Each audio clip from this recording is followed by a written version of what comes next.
to address the country. Thank you. Thank you, Mr. Deputy President.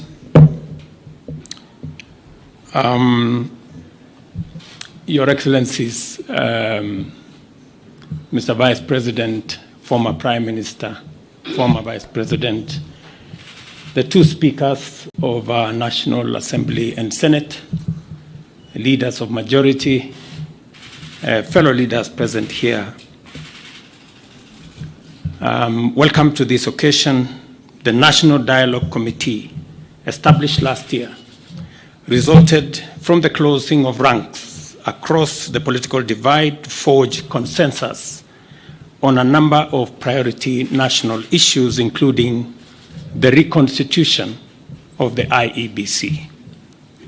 Today's assent of the IEBC Amendment Bill therefore marks a significant step in the actualization of one of the recommendations of Natco and testifies to our country's ability to navigate difficult, complex, and sometimes divisive issues that could undermine our national cohesion, undermine our stability and security if we leave it unattended.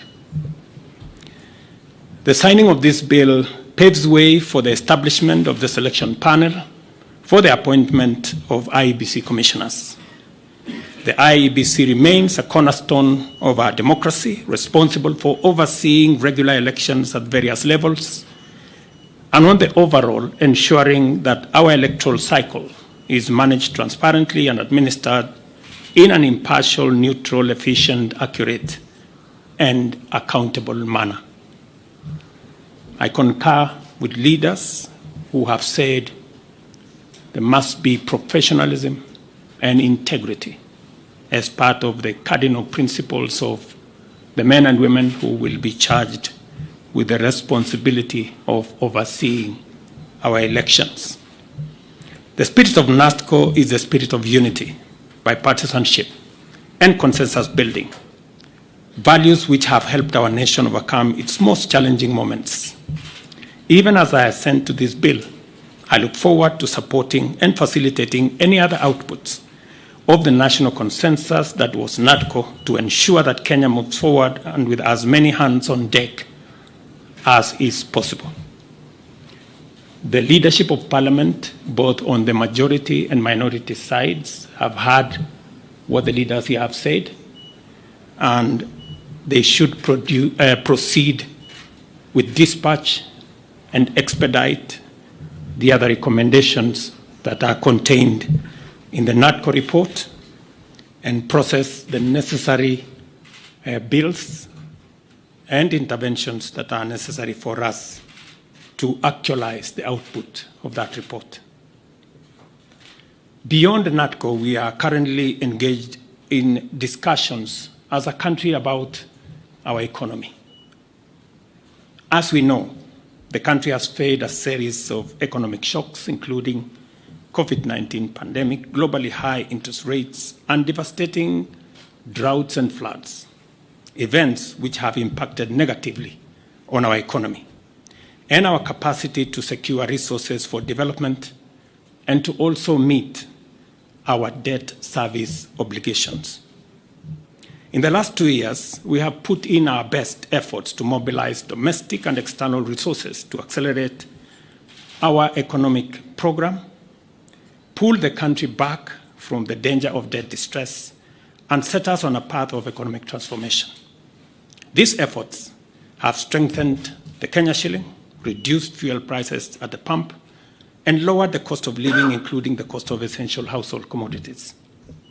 This year, my administration presented revenue-raising measures through the Finance Bill 2024, which were aimed at not only consolidating the economic recovery program, but also propelling the country to the next phase of investing in key social and economic infrastructure projects to advance our development agenda and reduce on our debt burden. However, many voices expressed disapproval of these proposals, leading me to drop the bill and terminate the process.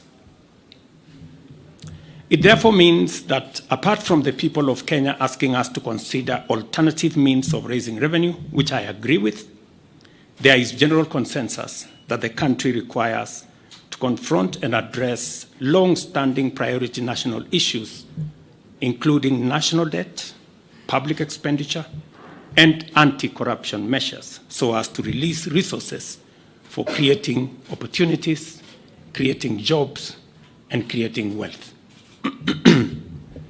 As a way of charting the future from the current situation we are facing, I welcome all the leaders here, and I have heard what they have said this morning,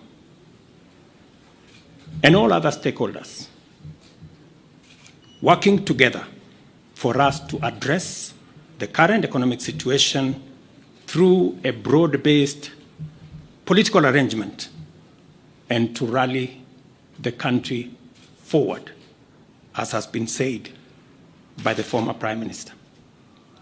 And therefore, we have yet another opportunity as a country, Kenya being the resilient people we always are, to come together and figure out the future of our country in a manner that makes sure that we address the existential challenges and threats that face our nation.